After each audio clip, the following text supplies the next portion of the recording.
Bonjour, je suis le docteur Akseki, responsable du service de cardiologie de l'hôpital Delta. Avec cette présentation, je voudrais remercier la Fondation CARE qui nous a permis d'acquérir un appareil qu'on appelle l'appareil de TIL-Test. Et cet appareil nous a permis de débuter un projet commun au service de gériatrie et au service de cardiologie. Ce projet est mené par le professeur Jordans, Dr Zenaghi et Dr Gimfack qui va justement vous présenter cette étude. Bonjour, je suis le Dr Gimfack Virginie du service de cardiologie de l'hôpital Delta.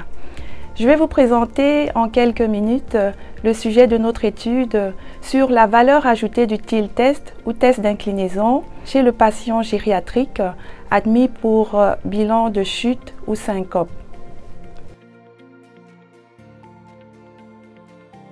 L'hypotension orthostatique est une baisse excessive de la pression artérielle en position debout.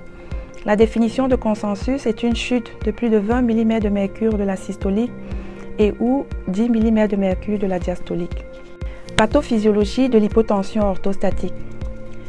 Dans les conditions normales, le passage de la position couchée à la position debout entraîne une séquestration d'environ 700 ml de sang dans les veines des extrémités inférieures et splanchniques, ce qui entraîne une diminution du retour veineux et du remplissage ventriculaire.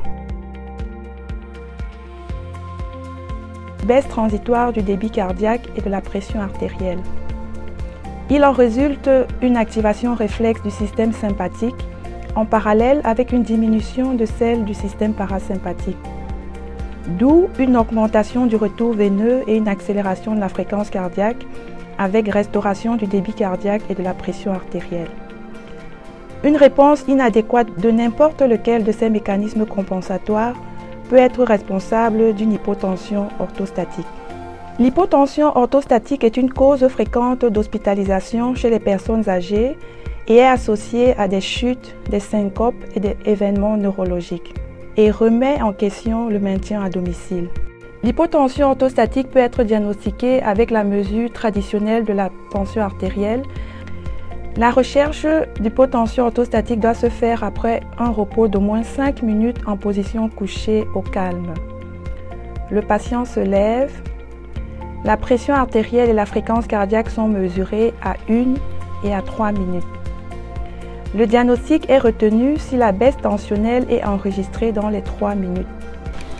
Nous avons donc entamé une étude prospective de patients gériatriques consécutifs hospitalisé à l'hôpital Delta pour bilan de chute avec suspicion d'hypotension orthostatique. Nous avons comparé la valeur ajoutée du TIL-test ou test d'inclinaison, en anglais head-up, avec une mesure continue de la tension artérielle par rapport à une mesure standardisée de la tension artérielle chez le patient gériatrique. Dans une deuxième phase, cet examen pourrait être utilisé pour tester l'amélioration symptomatique des patients après adaptation thérapeutique. Le service de cardiologie a été doté d'une table d'inclinaison avec un logiciel d'enregistrement et un appareil pour mesurer la tension artérielle avec un doigtier en continu. Le système proposé comporte un logiciel intégré qui permet de préciser le type d'insuffisance autonome, enregistrement de l'électrocardiogramme, mesure de la fréquence cardiaque, calcule le volume systolique, le débit cardiaque et donne une mesure de la variabilité de la fréquence cardiaque. 100 patients consécutifs âgés de plus de 75 ans admis à l'hôpital pour bilan de chute avec suspicion d'hypotension orthostatique seront recrutés dans une phase pilote. Grâce à la Fondation CARE, nous pouvons réaliser ce projet commun des services de cardiologie et de gériatrie.